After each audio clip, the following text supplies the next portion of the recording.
Hello, film fans. Welcome to the Film vs. Film podcast. My name is Martin Harries, your host, and I'm joined by the film encyclopedia man, Boaz Dix. We are a couple of filmmakers on occasion, but mainly can't stop yapping about movies. On this podcast, every episode we pick a topic from a film that's coming out at the cinema or on VOD.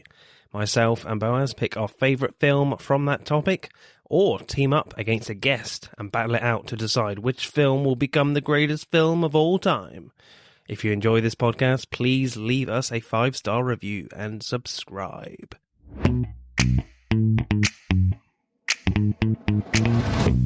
Hello and welcome to one of our spoiler specials yet again. They are coming thick and fast. I hope you enjoyed our creator spoiler special as well, our last one. Bit mixed on that, and we could be a little mixed on this one as well for the Exorcist believer. And of course, I'm not talking by myself. I have got Tommy from the Haven't Seen It podcast. How are you, sir? I'm good. Despite the movie we just watched, feeling good.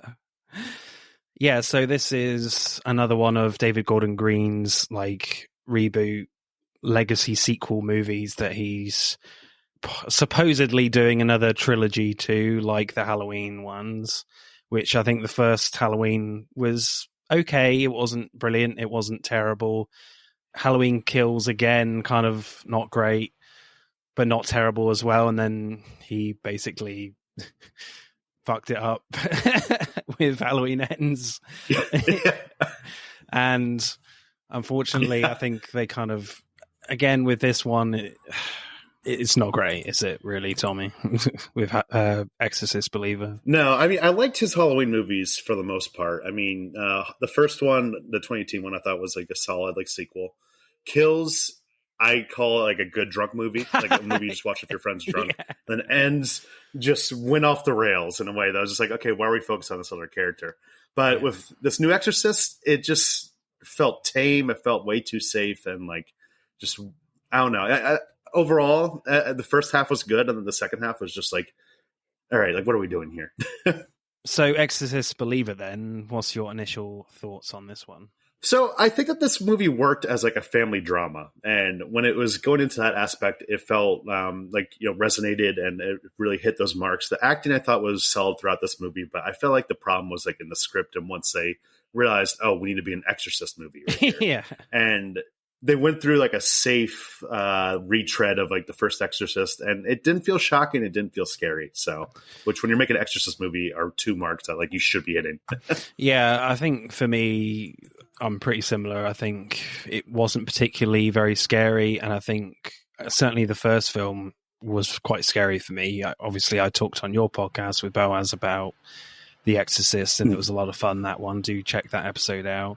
But yeah, the first movie just has this great atmosphere to it, and this just doesn't give itself time to build any atmosphere at all, and it's just a real shame. And it feels like the film is in a rush half the time, which is really frustrating.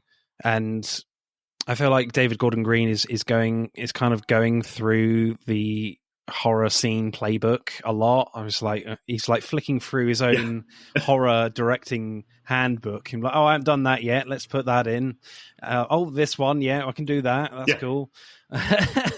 Again, he's just kind of showing his inexperience of just how inefficient he is in horror directing for me, and you got a lot of that in some of the Halloween films as well, I felt. There is some interesting inventive stuff there from David Gordon Green, but it's very few and far between for me. And yeah, I think like I quite enjoyed like the middle part of this film, but I just feel like the beginning isn't very good and the end isn't very good, but there's some interesting stuff going on in the middle. But you know, I gave this like 2 stars on Letterboxd. Give us a follow on that. Starting Letterboxd now, but yeah, it's quite a mixed bag for me. Yeah, I'm thinking around like 2.5.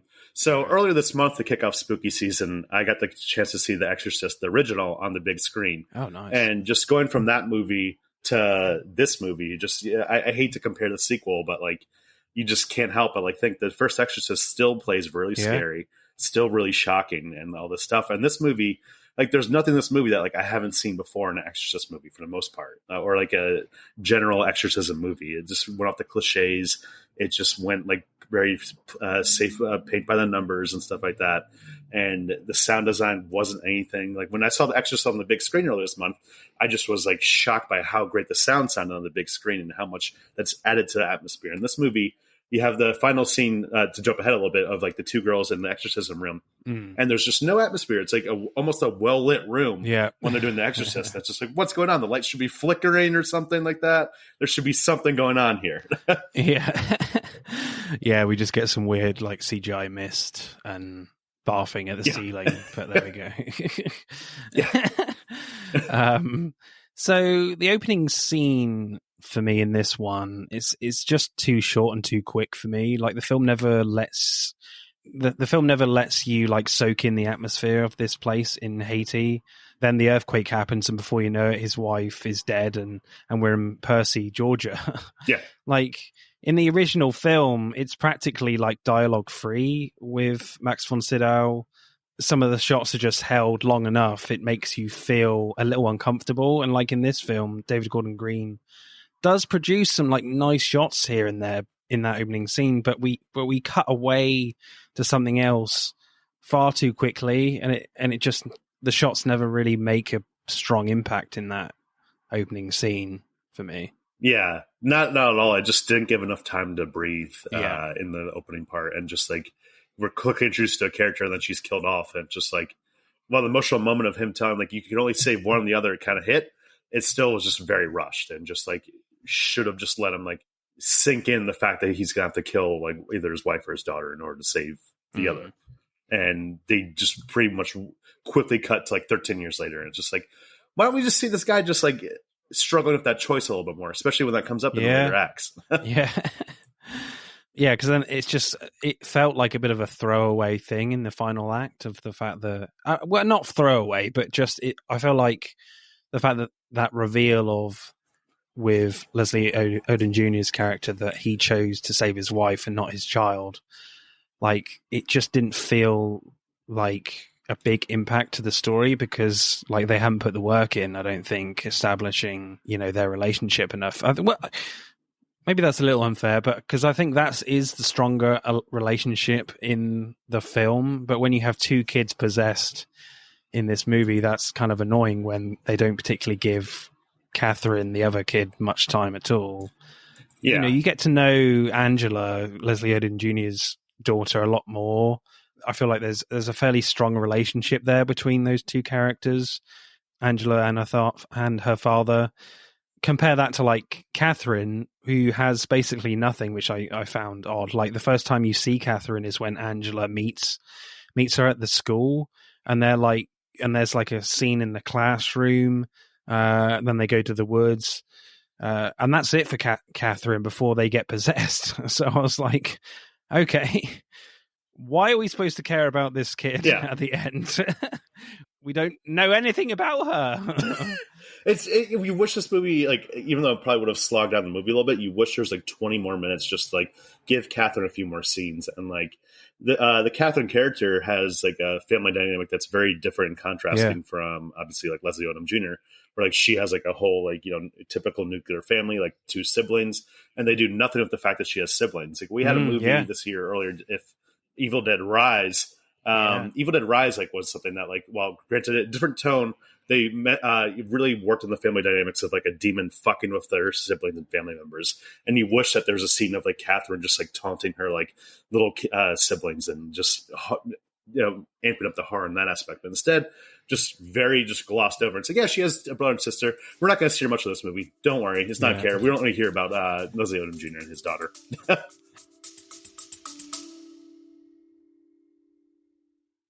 Hey, I'm James Lovino, and I'm here to tell you about Alternate Sides, a movie podcast with a twist.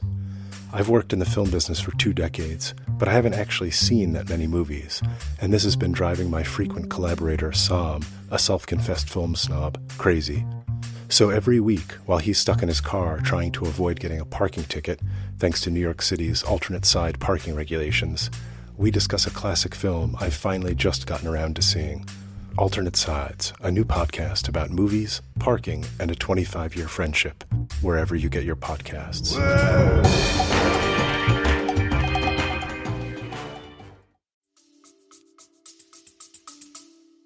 Yeah, the siblings just give her weird looks in the church. That's about it, to be honest. Yeah. You wish there was a scene where like she told like her younger brother like, "Oh, like you were a mistake" or something like that, or Yeah. like something just like twist the knife into the family dynamic.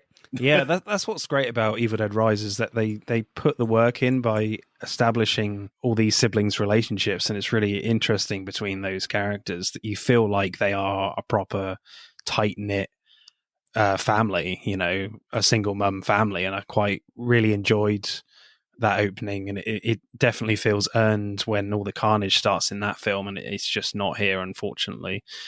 But I did like the scenes between with Angela and Catherine in the hospital. I thought they were quite creepy.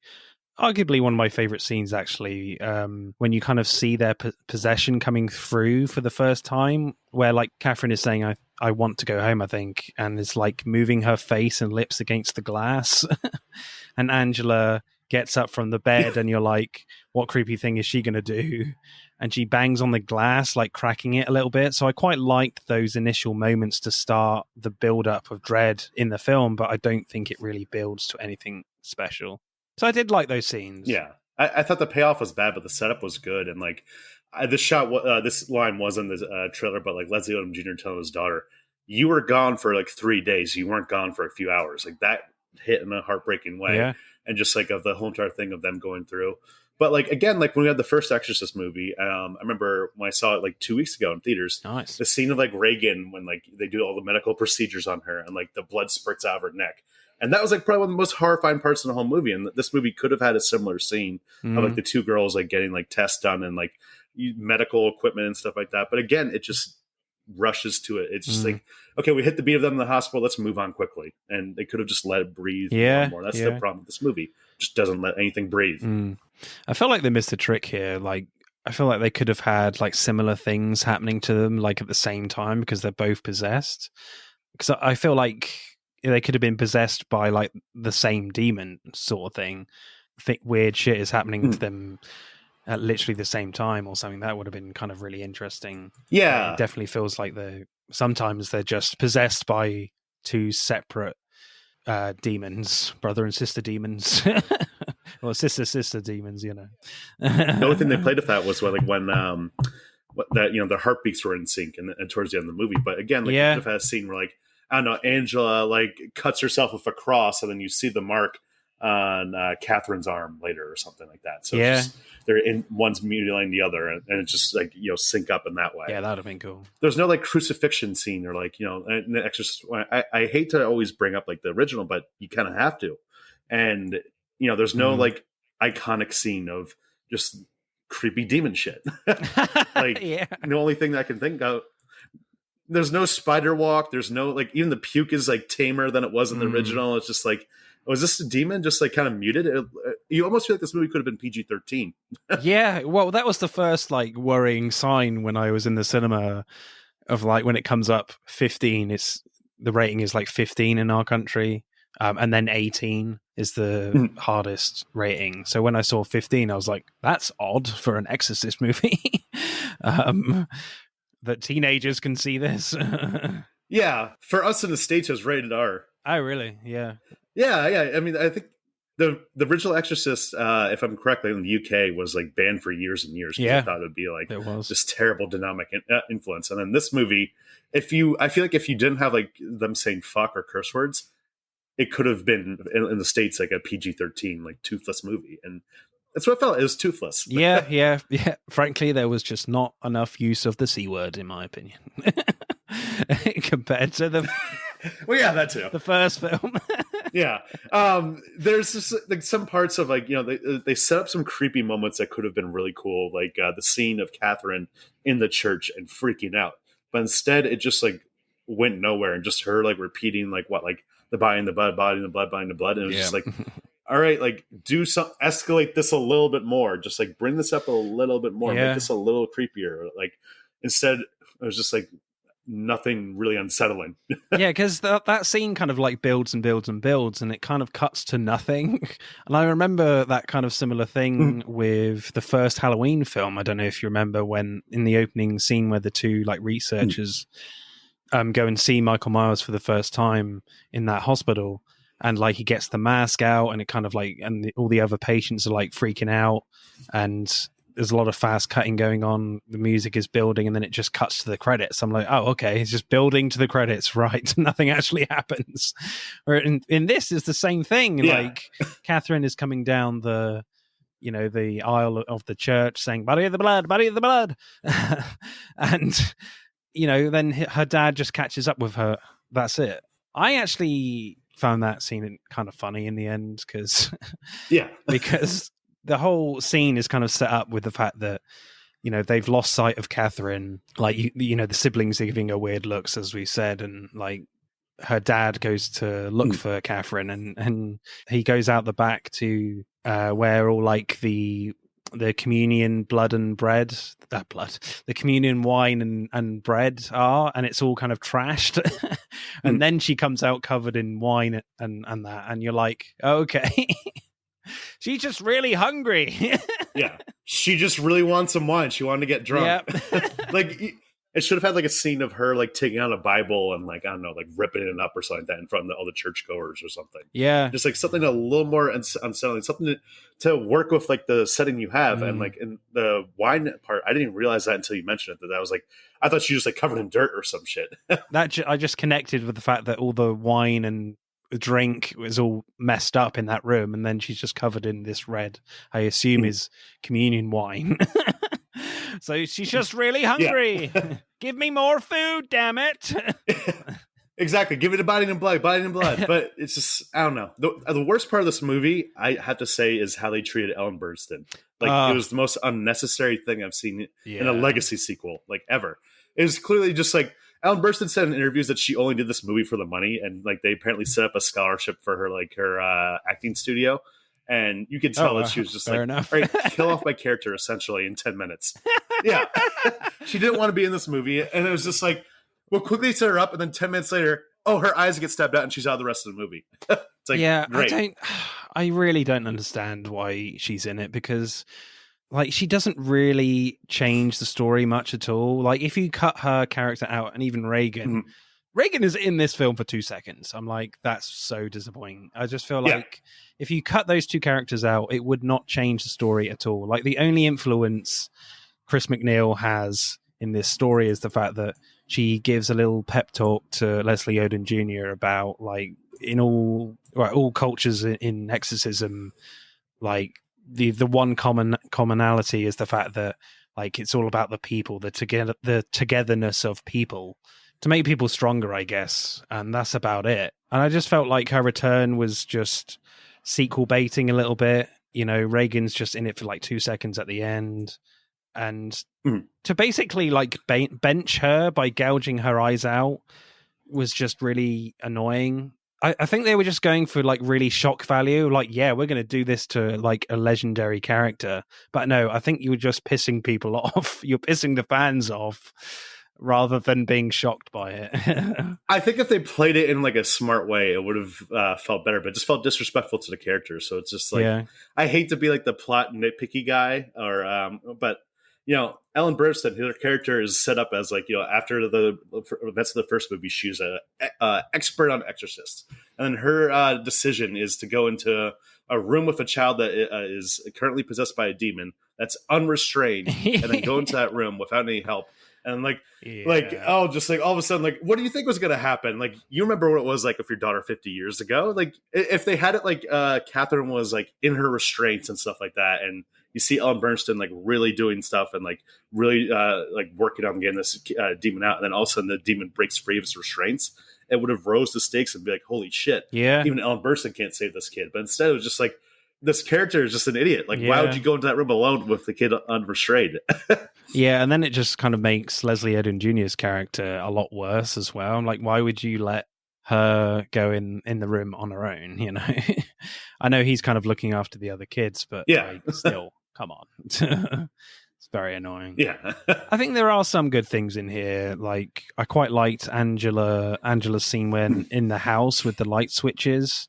I feel like that was kind of quite well constructed by David Gordon Green, where like Leslie Odom Jr. is coming in and out of the bathroom because the electrics are faulty, affecting the lights, and he's just trying to clean his teeth, bless him. And Angela just appears in the bathroom when the lights come on again. Not the scariest moment, but I felt like it had some originality to it, where in a film where there isn't much originality at all, really. Yeah. It's funny because that seemed like you expect it to be like the cliche horror movie moment of like, he like opens his rearview mirror, his bathroom mirror, and all of a sudden Angel's right there. But it didn't do that. It did it in more of like a clever kind of subverting the trope and stuff like that. And I thought the build up to them showing the signs of getting possessed was good. It was just once they're demons, it was just like nothing creative. Yeah. And also one thing that kind of really bothered me is the fact that there's no Exorcist in your Exorcist film, really. Yeah. I know they're kind of maybe making Ellen Burstyn, Chris McNeil, as kind of the Exorcist here, but like, as I said, like they bench her halfway through. So I'm just like, what's the point in bringing her back? So I was waiting like a long time for the Exorcist to show up, but when he does, he's supposed to be like this savior type character in the last possession scene, but they kill him anyway.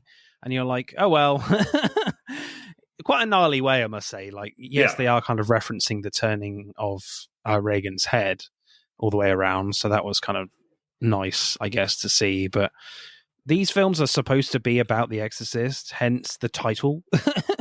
Like the first film explores like the moral complexities of being a priest. He has a crisis of faith, and I know they don't want to tread old ground like in the first film, but this film is nearly like 50 years on. So I'm like, surely there could be a new conversation about what it means to be a priest in the modern day in an Exorcist film. So I feel like they weren't really going to be treading old ground. So I was really disappointed in that as well. It was weird that like they sidelined his character at first being like, oh, he's like, sorry, I can't do the Exorcist. Like the church doesn't approve. And they could have like explained why the church didn't approve if they were like, oh, like that's so old fashioned, like that doesn't really work anymore. But instead they're just like, oh no. I mean, I did like the moment of Leslie Odom Jr. seeing him in the car and be like, hey, the fight's in here. But other than that, it was just weird. It was just like the final climax of this movie felt like a weird, like almost Avengers like team up. Yes, with, like, all the different cultures in a way, which. The original movie is very insular, and it's like two people in a room. When you have like six people in a room, it doesn't feel as scary. And especially one of the characters I'm looking up right now, the guy who's like the priest of Catherine's family, like his character name is literally just called Pastor. They don't even have a character name for him. It's just like you have all these characters in a room that we just don't care about. So it's just like, all right, like, if they had like Anne O'Dowd, like the doctor character, and just like maybe like the families, that'd be it. But it was just too many people at once and just wasn't really scary. Because then you have like, Anne Dowd, her character, the nurse, like, getting taunted by the demons, which I thought was effective of like, oh, you killed your baby and everything like that. But then immediately there's 5 characters to console her and be like, it's okay, don't worry. Whereas it didn't let the horror sink in. Yeah, I found Anne Dowd's character the most interesting character here. Like, why couldn't we have seen more of a focus with her and the priest character, Father Maddox, who I was talking about before? Like, I feel like they could have had more of a partnership at the start of this film, so we could care about these characters more, because Anne Dowd has a really interesting backstory where she like broke her vows to be a nun by accidentally getting pregnant, and she ends up losing her child. So I feel like they could have explored her character more, but instead she's moaning about taking out the bins, which is annoying. Yeah. And again, it's like the runtime and the editing of the movie where like if you wish that like they took out all the Ellen Burstyn stuff and just replaced it with more character moments of the characters we have in this movie. Yeah. I mean, would you like to have seen more Anne Dowd and Father Maddox in this? I think so. I think it would have definitely helped and made like the final climax like hit a little bit more, so you have more investment. Whereas like I felt like going into the final scene, the only character you really cared about was Leslie Odom Jr. yeah, that's the only one, and he was the only one that really got proper development. Yeah, so I thought it could be really interesting if we saw Father Maddox from the start, and I literally have him like in Haiti, maybe at the same time as Leslie Odom Jr. I don't know, but Yeah, it's a bit of a shame that I feel like with the final scene with this like Sophie's Choice aspect felt kind of really odd to me. Because again, you don't have equal amount of storytelling with Angela and Catherine's families, and the film portrays Catherine's parents as these quite hot-headed religious types that don't come across that nice, especially in relation to Leslie Odom Jr. So immediately you're kind of rooting for Leslie Odom Jr. already. Like, yeah, they seem quite nice people, but like you don't care much about them. So then when Angela lives and Catherine dies, it doesn't really come as a big surprise. And also during that scene, the dad of Catherine comes into the room and says like, I choose you, Catherine. And then the mother says like, no, stop. And I was like, has something gone wrong here? That kind of confused me a bit with what was going on in the exorcism. But I thought the plot like decision was kind of like a little dumb, whatever. But I did think the part like when they cut to Catherine being like back in that like bog or whatever like that, yeah, being sucked into hell, that was really creepy and effective. Yeah. And you wish the movie had more moments like that. yeah. The creepiest part of this movie I felt was them in the beginning when the kids were missing and them searching through the woods and Leslie Odom Jr.'s back in that little like alleyway or bog that's just rained down, and that was just so unsettling where he found their shoes. And when I saw this, I was like, oh, hopefully maybe people are wrong about this movie. Maybe this movie's actually really creepy and unsettling. This has atmosphere. And then instead, they just forgot that in the rest of the movie. They forgot that they're supposed to have a horror movie in your Exorcist movie. Yeah. Yeah, I thought the snake jump scare was pretty effective. I did jump out of my chair a little bit. Yeah. That one. It did feel a bit cheap, though. I was like, come on. Yeah. Of course there's a snake under that rock. What'd you expect? Yeah. But yeah, again, when like Catherine... like when she dies and her kind of spirit goes back to like that little bog area in that trench bit, that was quite cool. And like during the Exorcist scene, you do get to see like the demons in very brief moments, which I quite like the fact that it was quite brief. I would have preferred a little bit more like that, especially when like Catherine and Angela are literally doing that ceremony to remember to, you know, I don't know, make contact with her mum. So I was like, why couldn't we have had more of that? I know, I get it, it's more of they're trying to like structure it in terms of your scares and atmosphere, but like there wasn't too much to begin with anyway. So I feel like that could have been extended a little bit more in that scene where they're doing like the seance thing. Let's have some more flashes of these demon characters because they looked really, really great. This is like a case where, like, you know, apparently this is going to be turned into a trilogy. They spent like $400 million just to get the rights to this movie. But like, again, it's just like if you're going to do this and you're going to set up sequels, you're biting off too much. This is almost like a similar to the problem that like the MCU had in the beginning, where it was just some movies didn't feel like standalone movies; they felt like set up for sequels. And this is what it felt like. The fact that we have 8 characters, or whatever it is, in the end scene and stuff like that, and you don't really know the majority of them. And it's just like, who knows? Maybe in the future sequels, they'll build up those characters more. But again, when we were watching this first movie, we're just like, why the hell is there so much shit here? Just like make this more insular, just cut back this a little bit more and focus on some more characters. And like, almost, I feel like we could have used like a Snyder cut of this, of like a 4-hour version. That would have been terrible. Yeah. With all the ideas they're going for. Oh God, no more scenes of pouring tea from Wonder Woman. Yeah, exactly. Don't need that shit in this. Yeah, I agree. I feel like, especially with Regan, I'm like, why are you bringing Linda Blair back for like 2 seconds? I felt very cheated. So I was like, oh, apparently Linda Blair is going to be in this. Cool, that's really amazing. It definitely did feel like the moment at the end of Star Wars The Force Awakens where you just see Luke for like 2 seconds right at the end. Spoilers for that one, but it's pretty huge. Everyone saw it. Yeah, eight years later, but it made me cynical. The Reagan McNeil and Chris McNeil being back in this movie just made me kind of cynical. Where like I started realizing, I was like, the only reason Elle Burstyn's even in this movie is just so I could have her in the trailer, and people would be like, "Oh, if she's back in this," because again, her character does nothing. Yeah, so it's just a quick thing. Hey, remember this character? I feel like you're totally right that this feels like Act 1 of a 3-act trilogy, and I feel like there's too many legacy sequels or just films in general where they're just trying to set up the next movie. I'm just like, no, just make the best film you can make first and then think about the sequel. Because apparently I read that, or I heard in a podcast interview that like David Gordon Green was so nervous that he couldn't get Ellen Burstyn that when she did sign on, they were like, oh, let's film her stuff like now, or at least some of her scenes now, so we've got her. But they were literally still filming Halloween Ends at the same time.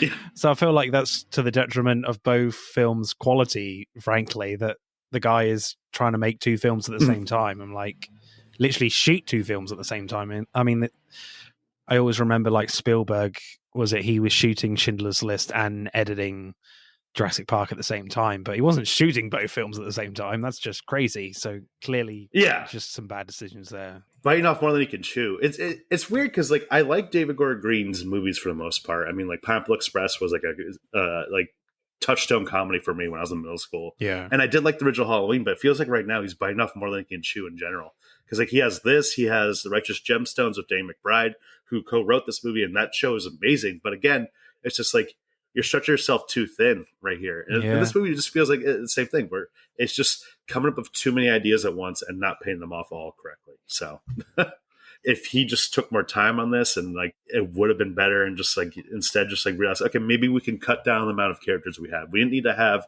both neighbors there in the exorcism with everyone else. It's just too much. Yeah. You mentioned the Avengers here, and I definitely got the same type of vibe in that last scene. Yeah. I just feel like the last scene just wasn't very good, really. And it did feel like the gathering of the Exorcist Avengers, but Iron Man and Captain America just weren't invited, i.e. the actual Exorcist and Chris McNeil.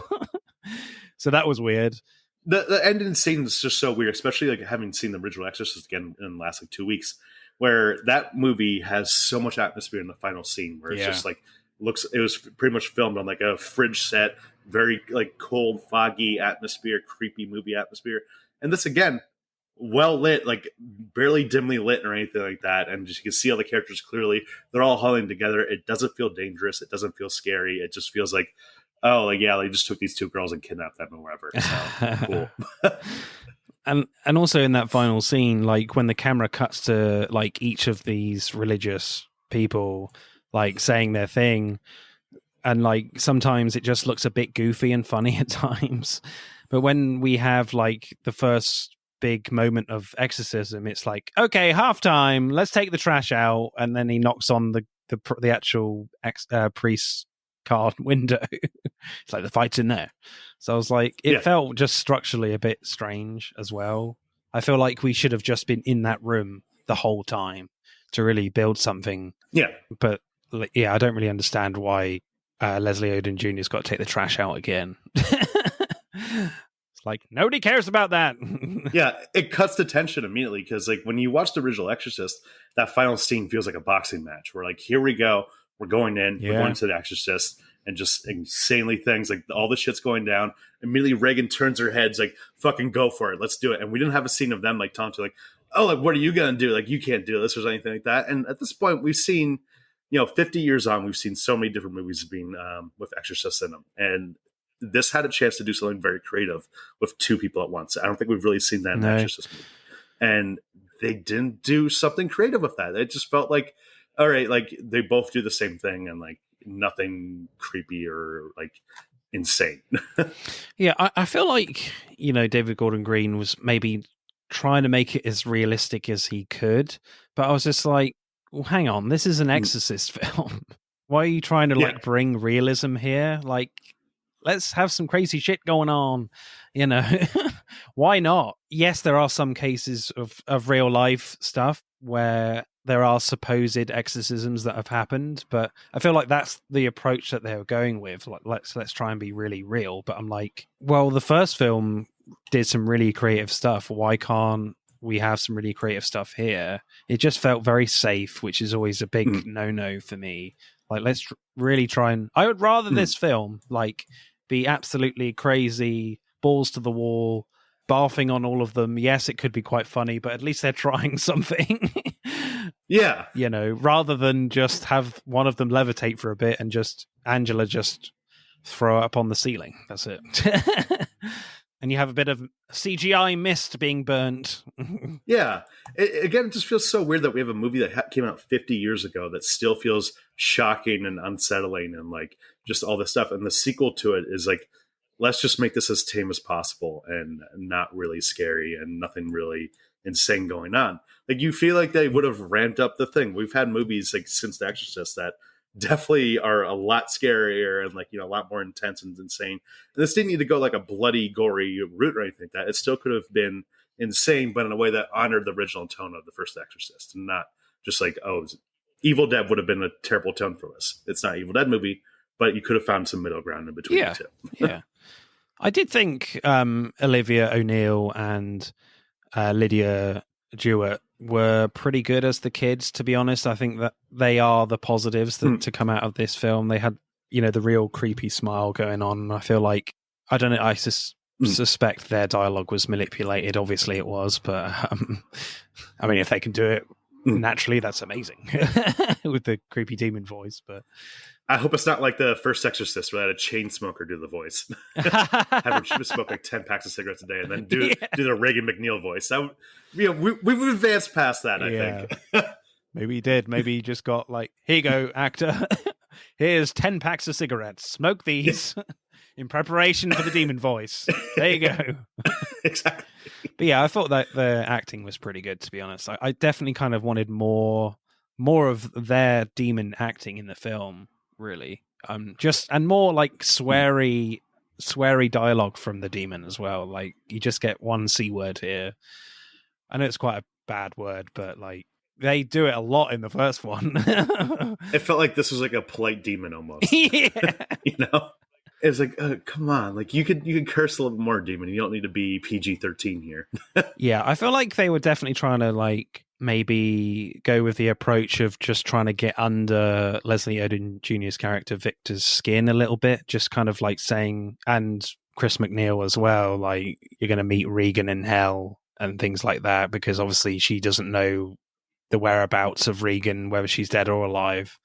So, and the girls are really trying their best with the creepy acting here. So I do appreciate that. And when you have the reveal that Victor chose to save his wife and not Angela, but Angela ends up surviving, I think the way that Lydia Jewett delivers that is really great, and there's a lot of great like creepy body movement with her, and the smile is just brilliant. So I feel like they were kind of deliberately underplaying it a little with the acting specifically. But yeah, I would have preferred a little bit more like shock value in terms of their acting as well, because I feel like sometimes it was a little one note with their creepy acting. Do you agree with that? Or I think it was just like, it was good Exorcist performances. Apparently, Linda Blair was on set as a consultant for the kids to like how to play like a demon, essentially. And in that aspect, it was fine. But I think a part of the problem, again, with the final act of it having way too many characters is that it felt weird that the demons only really antagonized Angela's dad and not like Catherine's parents. Like, I don't think Catherine's parents had a moment of being taunted, and they could have been like, oh, like, you didn't really care about me or something like that. You only care about my siblings or something like that. Like, anything. Instead, it was just like, we don't really care about the character. We actually give character development too. So, you know, whatever about the other parents. I don't know whether this film was trying to be too like PC, politically correct, because you kind of have like the Haiti exorcist person come in as well, and you've got several different, you know, Christian faiths, I think, come through to help as well, from Catherine's church, and you got Anne Dowd as well. So I don't know whether that was kind of, they were kind of hindered in that way. But yeah, I think you're right. I just feel like if the film focused equally on both these families and make them both likable as well, like, I think that was a big misstep here, that you're just making Leslie Odom Jr. the likable one and not the other family. I just feel like it would have been so much more effective if both these families were just well, make them friends, because we don't know anything about them. So I feel like this film maybe should have been longer. I'm not someone that criticizes films for being too long. I know there's a lot of talk about that at the moment with Killers of the Flower Moon. Yeah. But yeah, I feel like this film could have been longer. Like, let's have some more like family debate between these families about their relationship with religion and their kids, and have that connected with Andow and Father Maddox as well. Like have them in the same church. I understand that Leslie Odom Jr.'s character Victor is not a believer. Yes, that's in the title. I understand that, but he could still be within the family. It could be a mutual respect thing that the other two parents, like, we respect your decision to not come to church anymore. Yeah. And build a story off that. Yeah, I think that, like, I didn't have a problem with, like, it was like Haitian doctor. I thought that was good, like, trying to figure in like different cultures. But the other two things was that, like, Dowd and the priests from their family, it was just like, okay, like, they didn't really like set up like what really was the difference in their two religions, other than the fact that, like, the Catherine's family has baptisms later on in life, and when they're a teenager instead of like when they're a baby. So it just really just felt like, all right, so we have like the Haitian doctor, that's cool, like a different culture and stuff like that. Yeah. But then we have essentially 2 or 3 people representing the Catholic and Christian faith, and there wasn't really that much difference between any of the three. It was just too similar. It was just like not well set up enough of like how we figure out this is how we approach it. Again, the fact that one character is really called Pastor, and yet he was featured heavily in the final scene. It's like you could have cut that character out. He didn't need to be in that final scene. Yeah. It was just weird having him there when you already have Father Maddox staying in for the Catholic faith and being like, oh, he got fucked up immediately. Yeah. Instead, it's like, all right, well, there's 2 other people representing the Christian faith here that can still help out. So whatever, we lost one, but it doesn't seem like that big of a loss or whatever. Yeah, I think it just goes back to my theory of a disease in films of too many characters syndrome, and I feel like just pick either the family dynamic between the two families or the Exorcist, the Father Maddox and Dowd, and have just one family. I don't know. So it just felt like they were doing too much and cramming too much in, and then obviously you have all like the Haiti priest as well, which is something that's kind of really interesting. I really like that character of what little we have of her. So it just feels like all the characters other than Angela and Victor are underdeveloped severely. Yeah, exactly. That's why we don't have like anyone getting taunted by the demon except for Victor and I guess Ann Dowd. But again, like she only had one moment, and the only other characters didn't have that character moment, which just felt like too much fluff. Yeah. So final thoughts for me. I feel like this is a horror film that just kind of reflects how cinema can be really frustrating at times because of how just quick and rushed this whole thing is. And you get that with a lot of films. Nothing is left to breathe. I feel like atmospheric filmmaking is dying a little bit for me. And this is a prime example of it. So like, I really didn't like the beginning. There's some interesting stuff in the middle, and the end is just not very good and not shocking or scary enough. And just the characters are just all over the place.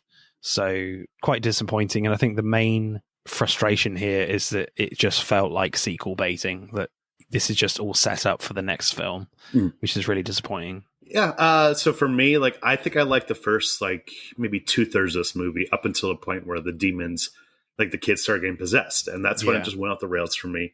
This movie bit off way more than it can chew. And like you said, I agree with the sequel baiting stuff. It just felt like too many characters at once and just not enough time to properly develop them. It makes it less invested. You know, the original Exorcist has essentially 4 characters that we're supposed to care about. And when you get into the final scene, that final act, you know what every character's motivation is and who they are and why they're there and what's going on. And it really makes it an emotional story that makes you connect to the characters. This, you maybe only care about one character, if that. And I think that was a failure of the movie. And it just really could have been a lot better if they just constrained themselves and didn't have probably the worst legacy sequel character I've seen ever in Ellen Bernstein coming back, which is just pointless. So I was thinking 2.5 out of 5 before we started. Now I'm thinking 2 out of 5. Disappointing movie. Yeah. I can't imagine like the pitch to Ellen Burstyn from David Gordon Green. Like, what we're going to do is we're going to bring you back and we're going to gouge your eyes out. She must be like, what? Oh, we're going to pay you shitloads of money as well. That's fine. Oh, yeah, I'll do it. Fine. Yeah, she probably was like, oh yeah, this sounds like shit. But anyways, so here's my check. Just write down like more zeros, and yeah, we'll be fine. We'll be fine. And also set up my scholarship for my acting school, and we'll be cool. You put me in a piece of shit movie. I don't care. I'm only gonna be there for one day of shooting, and that's it. Go fuck off after. I am tempted to watch the next one if it comes. I don't know. Because I do like Reagan's character, I think, in the first film. There's some interesting stuff there. And I really like Leslie Odom Jr. I'm a really big fan of Hamilton, and he's amazing in that show, that musical. So I might go see it, but keep my expectations, like, really low. Yeah. It's what's shocking is that this is a movie that I came into with low expectations. I thought maybe I'll like it. And then even though I had low expectations, I still was like, God, this is just... People weren't wrong. This is shitty. Right. I think we'll leave it there, people. Thanks again, Tommy, for coming on my podcast. It's an absolute pleasure again, as always. This is your opportunity to talk about your podcast, and where can we find you? Yeah, so I'm part of the Haven't Seen It podcast. Me and my co-host Timmy talk about movies that one of us hasn't seen before and discuss it. We're in the middle of our spooky month right now, so we've been covering Saw, Carrie, and Psycho, which will be coming out next week. And keep an eye on us on social media at Seen It Pod. That's on Twitter, Instagram, TikTok, and we're on Threads, but not really. So you find us at Apple, Spotify, wherever you get your podcasts. Yeah, I don't really bother with Threads, to be honest. Yeah, it's a whole thing. But yeah, I'm excited to listen to your Psycho one. Psycho still really scares me at times. I'm like, holy shit. Yeah. Even though I know what's coming, it's still like, ugh. Yeah. It's a great film, and my co-host has never seen it. He's not a horror head, so every month in October, I get to choose the films. Yeah. Timmy, we need to talk, dude. We need to talk. Yeah. I'm giving the horror course. He didn't want to come on this podcast because when I told him, like, hey, do you want to cover Exorcist Believer? And he's like, I have no desire to see that movie. And in hindsight, maybe he was right. Yeah, probably. It wasn't a good movie. We need to listen to Timmy more. But make him watch some more classic horror. Exactly. We're gonna make him a horror fan. That's my whole entire goal of my podcast. Yep. All right. See you, Tommy. It's been a pleasure. Bye. Thanks. And it's goodbye from me. I'm just gonna go watch The Exorcist again, frankly, and Exorcist 3 because that one's pretty good too. Bye. That's it for this week's pod. Thank you for listening. We hope you enjoyed it. But don't stop there. Get involved and tell us what your favourite films are relating to the episodes.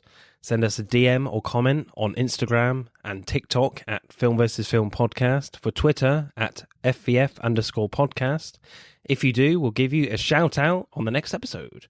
If you're feeling really generous, you can buy us a one-off coffee at our Buy Me a Coffee account. Remember, please leave us a 5-star review and subscribe. Pod signing off.